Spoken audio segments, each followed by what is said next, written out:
All right. All right. Welcome to another exciting episode of Western Civilization. Today's topic is the age of absolutism, the 1600s into the 1700s. And we're looking at rulers with absolute power. That's where we get the word absolutism from. And the best example, the height of absolutism, is the country of France in the 1600s going into the 1700s. Let's pick up around 1600 here with France, with Henry IV. France had gone through religious wars and had finally come out with a king, a compromise candidate, one who had been Protestant and converted to Catholicism so he could be king. And he is king from 1589 to 1610, so right at the turning of the 1600s, start of the 17th century. His nickname is the Vert Galant. He is, I always wondered what that word meant until I talked to some French people, and they told me it means ladies' man. He is, he's quite the player. So the ladies really like him. He's traveling around, meeting all kinds of ladies and spreading the royal patronage around. His most significant event is that he doesn't really push Catholicism or Protestantism. He kind of plays both sides. His famous quote as he becomes king is, Paris is worth a mass. In other words, I'll go to a mass if it means me being king. His most significant accomplishment in the year 1598 is the Edict of Nantes. He was at the city of Nantes, and he pushes an edict here. What this does is it's going to guarantee, under his reign anyway, the toleration of Protestants. Protestants will be allowed to have their own churches and their own towns and actually have their own weapons to defend themselves as a 10% minority, a small minority. So that is huge. He will go down in history as a compromise guy, a man of toleration, kind of an Abraham Lincoln for the French. During his reign, here at the turn of the 1600s, France is doing great, a very prosperous middle class. Things are improving in France. It is under him that they start really sending the navies out to claim colonies. In fact, most notably here, Quebec is established in Canada along the St. Lawrence in 1608. The British had established Jamestown in 1607. And here's the French catching up, 1608, Quebec up a little further north. And then as things are going great in 1610, he is assassinated by a mad monk, someone who wasn't really happy with his religious toleration. So France lost a great king. He goes down in French history as a really great king. Well, he leaves behind a son, Louis XIII. Louis will reign from 1610, the death of his father, till 1643. He's only 5 years old. That's not a good thing. A 5-year-old boy cannot reign for himself. It'll be at least 10 years before he can possibly assert himself. And so we have what's called a regency. Whenever there's a boy king, you have a regency. In this case, it's going to be under his mother. His mother will rule for him. She is Marie de Medici. She's of the Medici family. She was married for her family connections and wealth. And but she is not by any means Catherine de Medici. She is not a good ruler in any means. And the nobles will try to take power from her. And in 1614, they insist on the Estates General. France has a parliament. This is the French parliament, but a ruler has to call it. And they don't like calling it because it's a sign of weakness, but she is forced to call this Estates General, 3 houses of this Estates General, and they meet and they begin to take power from her. At this Estates General, you see the arrival of Cardinal Richelieu. This is where he gains his fame. He gained notice. He will represent the church. In these 3 houses, one is a noble house, one is a church house, and one is of the common people. And he was a representative of the Catholic Church, and he begins to advise her on how to run the country. And she gives speeches at the Estates General about not taking power from her, and asserting the royal prerogative that we need to defend the king. If you take power from her, you're really hurting the king and you're hurting France. He becomes quite famous here, and he will become the advisor to her and then eventually the advisor to King Louis XIII. Perhaps you've heard of him before, or maybe this visage is familiar to you because he is the evil character in the Three Musketeers. And again, this is not the way things actually are, but it's, whenever you mention Cardinal Richelieu, people think of this novel. It's a fictional novel. It's very fictional. It's set in the reign of Louis XIII, but it's complete fiction. Written much later, after the facts, by Alexandre Dumas, who looked back in history and didn't like Cardinal Richelieu. We historians look back and see him as a powerful figure, a man who establishes a modern state of France, but Dumas didn't think so. So he's the evil man of Dumas' novel. He's trying to remove the musketeers so he can have power, possibly even kill the king. Nothing's further from the truth, except for the fact that there are musketeers at this time. This is the advent of the musket. You would have a musket in battle, very valuable weapon, and then for personal conflicts, then you could pull out a rapier and do your honorable thing, sword fighting. But the musket trumps the sword easily here. So that's what's going on. So Richelieu in power. Once Louis XIII is old enough, Richelieu will be his prime minister, his first minister. Now what makes Richelieu so great is that he has a plan. It's not just a random series of acts. He knows what he wants to achieve in France, and he will achieve everything he sets out to do. First of all, he needs to establish a strong monarchy. This is the age when people are starting to recognize that, you've cobbled France together, and it's a bunch of little states that they need to have a strong rule. If you want to have a powerful state, if you want to catch up to Spain, you've got to have a strong monarchy. So everything he does good, he does bad. He does this, he does that. He is Catholic sometimes and Protestant other times. Everything is for raison d'etat. This is a French phrase, which we use today in modern terms, which means, literally, reasons of the state.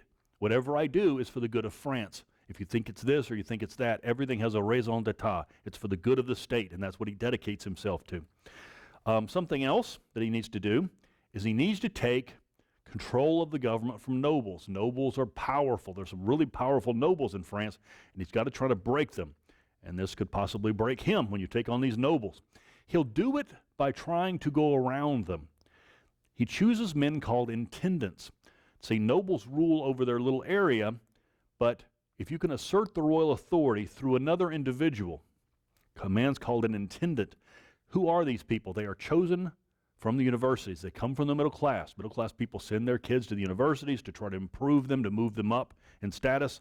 And at the university, Richelieu would spot them for their abilities, and he will choose them as his intendant to try to go out and enforce the royal will, and they have a devil of a time doing it. But they're extremely loyal to him. He makes them, and he could break them if they go against him. He can be cruel. But if you're loyal to him and he's very loyal to you, this could be the greatest thing that ever happens to you, is becoming a French intendant from the middle class. What are they doing? They'll go out and try to battle, try to take on local and feudal assemblies. These are all over France, these old feudal meetings of nobles or meetings of towns and villages, and they have to go there and try to break the power of this and assert royal authority. It's a very difficult task. It'll take many, many years to accomplish it, but it will get done. Well, the other thing he needs to do, step number 3, I think at this point, is increase the king's prestige. You need to actually not only have a powerful king, but you need to have a king that everyone bows to, increasing his prestige. Well, how do you do this? Well, through money. Lots of taxation. Well, people don't mind taxes if you actually use it well. In this case, he will use it to build the king's army. If you don't like the king, well, you better respect his army. And then also the Navy. The Navy will be used to protect commerce and if there's any challenge from Spain or England. So that gives the king a lot of prestige to have his own army and his powerful Navy. And then through that, he can enforce His Majesty's authority. You wouldn't dare oppose the king now because you'll be taking on Richelieu's army. Well, the king's army under Richelieu's command, and Richelieu does not fight fair. So here's Cardinal Richelieu. His next goal is to unite the French provinces. Again, France has been cobbled together over hundreds of years, little pieces put together, and each one's independent and each one's different, trying to unite them now as France, to create France, not just the provinces of the French king, but a kingdom called France.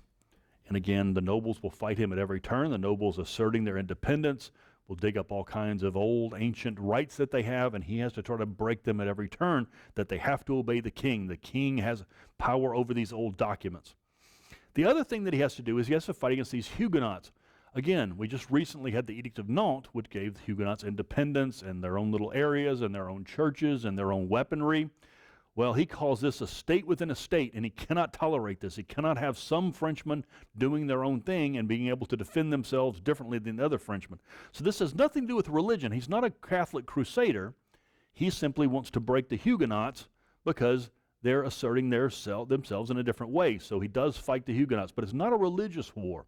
It's a war of politics, a raison d'etat. The most famous incident, the Protestant stronghold, was the port city of La Rochelle. That's where the English would send them supplies. So Cardinal Richelieu has to spend many years laying siege to La Rochelle. And it's very difficult. When the tide goes out at La Rochelle, it goes way out, like a mile out, and then it comes in quickly, and then it goes out again. So it's very difficult to do anything with the tides, and that's how the British can get supplies in during the high tide. Well, Richelieu will be here for years battling this city, and eventually, here he is, he will build a dam, a dike out into the ocean, blocking off the harbor. High tide, low tide doesn't matter if you block the harbor off completely. So this is like his greatest accomplishments, was breaking the Huguenots at La Rochelle. Of course, this makes him, very evil, especially to the Huguenots. Well, another thing he wants to do, I think that we're on to step 5 now, is to make France powerful outside of France, make France powerful in foreign affairs. Well, when he takes over France for Louis XIII, the rest of Europe, or the German states, are involved in the 30 Years' War. Now, he doesn't want any part of that necessarily. He certainly doesn't want to getting into France. So he will send a lot of support to the Swedes and other Protestant German states. Again, he's a Catholic man, but in France, he's attacking Protestants. And then outside of France, he helps Protestants. And again, raison d'etat, for the good of France. A powerful Germany is not good for France. So if he can keep the Germans fighting, keep them disunified, that's good for France. And then when the Spanish get involved, again, Spain is the power here around 1600, when the Spanish start getting involved, then he'll have to take on the Spanish. Again, these are two Catholic nations fighting while a war is raging among Catholics and Protestants in Germany. These two powerful Catholic countries will be waging war. And again, it's all because of the goodness of France, the power of France, the power of the French king. So Richelieu goes down in history as one of the greatest men ever. He would be the equivalent of Bismarck later on. The way that he founds France will be the equivalent of Bismarck for the Germans later on. So that's Cardinal Richelieu. Most people remember him from the Three Musketeers, but he should be remembered in a different way. And then he dies in December of 1642. And then the king, Louis XIII, dies, 2 months later? That's why you never hear of Louis XIII. Richelieu dominated everything, and then Richelieu died, and then Louis XIII died shortly thereafter. So Louis XIII never really had a chance to do anything. Well, Louis XIII also leaves behind a boy, and so we'll have a regency for the boy, Louis XIV. The regency is under Anne of Austria, his wife, Anne of Austria, a Spanish princess that he married. And Richelieu, again, being a great man, figured that he would die one day. And Richelieu, set up another cardinal to help this regent. The man's name is Cardinal Mazarin, to help this woman with her regency for her son. Let's talk about Cardinal Mazarin. Cardinal Mazarin was an Italian. He had been sent by the Pope at one point to deal with Cardinal Richelieu. Richelieu spotted this guy, liked him, and brings him into French service. So he'll be trained by Richelieu, and then he will be sent to the boy to raise him, basically, educate Louis XIV on how to be a king. If a boy isn't trained to be a king, they could run amok. They could go and just be completely decadent. But if you're trained to be a king, you can understand what Richelieu's trying to achieve and continue the dream. So Louis XIV is educated on how Richelieu has set this government up. And also, it's nice for the boy to actually have kind of a stepfather. His father died when he was young, and it's nice that Cardinal Mazarin, much nicer than Richelieu actually, is more like a stepfather. In fact, there's even rumors flying that Anne of Austria and Mazarin are romantically tied, possibly even secretly married. If you read Dumas' novels, Dumas will continue with his novels, The Man in the Iron Mask, and in his novel, Louis XIV is actually the son of one of the Musketeers, but of course that's fictional. Please keep that in mind. And then this also, that Mazarin was tied with Anne of Austria, is also rumor. So we're not sure about this, but it does kind of make you feel good if it were possibly true. Well, Louis XIV the new king, this boy king, faces some trouble from the very beginning. As soon as Richelieu's dead, of course, all the nobles are very happy, and they go into a kind of revolt. It's called the Fronde, and it's not a rebellion. It's not an armed rebellion. It's just kind of a way of taking away authority from what Richelieu had done. The word Fronde actually means like a slingshot, like just vandalism, just small attacks against royal authority. And this goes on pretty much after the 30 Years' War is over. You don't want to do it during the 30 Years' War, but after the 30 Years' War, 1640 to 1653, the nobles will turn their attention to regaining their authority, attacking royal authority. And again, it's all done in honor of Richelieu. That Richelieu's dead, and now we can play again. So the revolt isn't really directed against Louis XIV. They never try to go after the boy. I mean, he's the king of France. You don't want to hurt him. So they turn their attention against Mazarin. The Mazarin's an outsider. He's this Italian. He's an outsider. He's a new Richelieu, and we can't tolerate that. So they try to drive him out of France.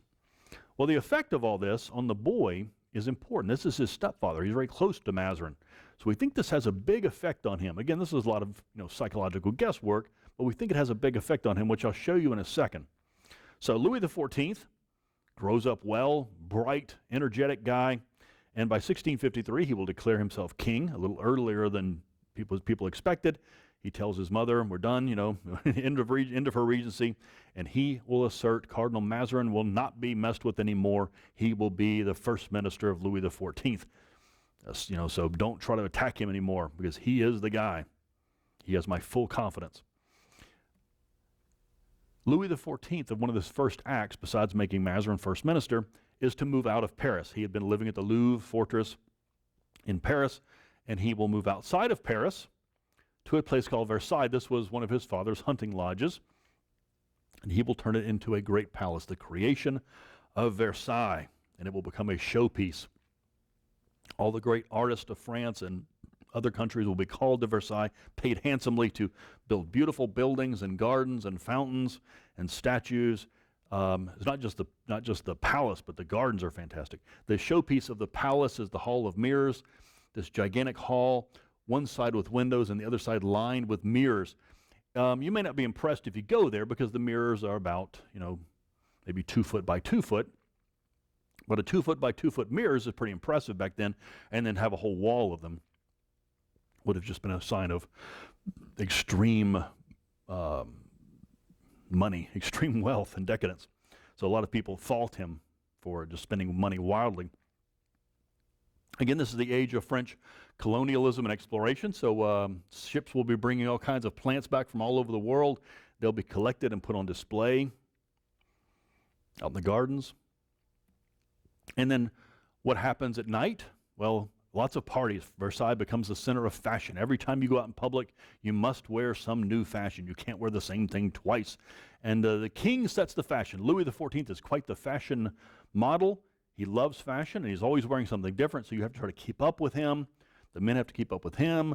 The women have to keep up with the leading women of society. All kinds of artists and musicians and painters are pulled to Versailles, and just the center, the hub of European fashion and culture. And again, here's Louis XIV. He loved to show off his legs, very proud of his legs there. So, what's this all about? What's his motivation for this? Well, I told you one thing, that he was humiliated because of the Fronde. He didn't like that. He doesn't like his nobles. They attacked his stepfather. So what he's doing here, we think, is that he's drawing these nobles to Versailles so he can watch them and control them. Lets them party. It seems like they're mooching off of him when actually we think he's controlling them. He grants them privileges. If you are obedient to him, he will grant you privileges. And of course, the opposite is true. If you turn against him, he will make sure to turn his wrath on you. And he ends up kind of humiliating them. He makes them go through all kinds of these etiquette. This is where we have a lot of, all the rules of etiquette are established here. And some of them are just so specific and so rigorous. It's just mind-boggling. Eating with a knife and fork is invented here, and a napkin, and the placement of all the plates on the table. And again, if you're there at Versailles, you're going to run up debts. It's great to go to the parties and stuff, but you're going to run up debts as you've got to constantly be in fashion. Well, when you're there, if you're a nobleman enjoying the life there at Versailles, he is governing France. They think he's just a playboy, when actually he doesn't sleep much. He parties during the day, and then at night he will begin to run France. He'll have his meetings of his ministers at night and takes over running of France. The nobles are there at Versailles while he runs France.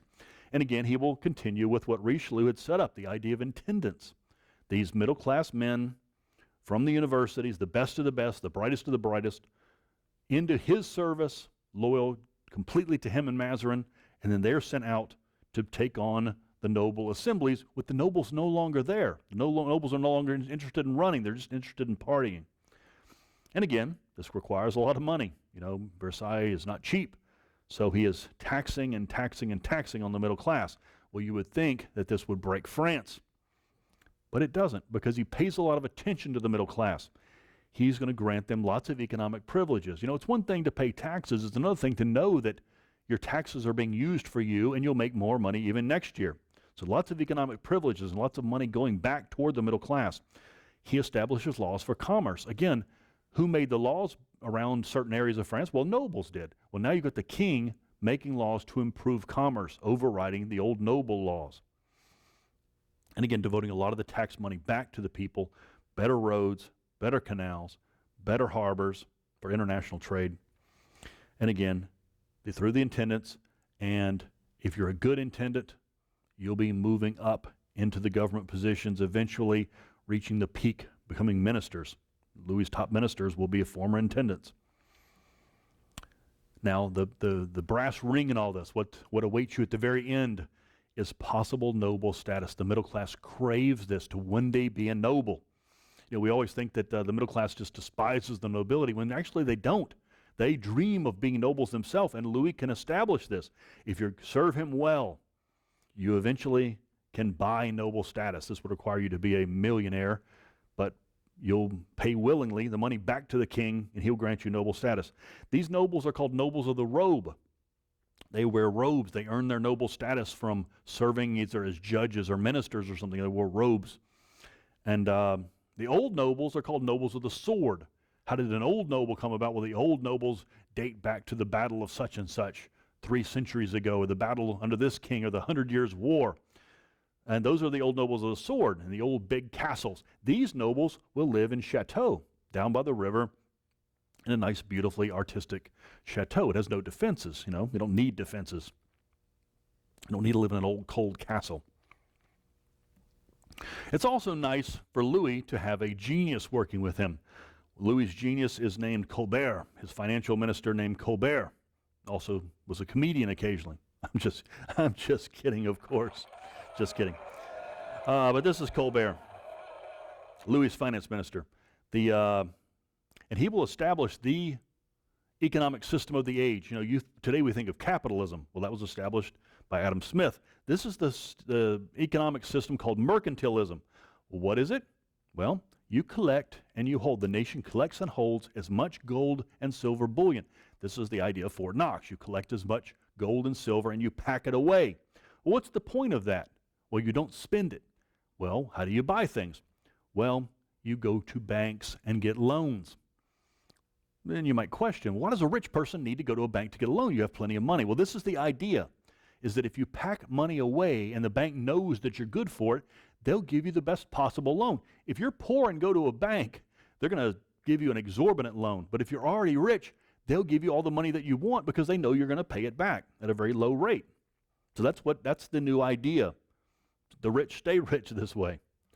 And the other idea is, well, how do you keep the money in France without spending money out of France? France has to be self-sufficient. The government must be self-sufficient. Everything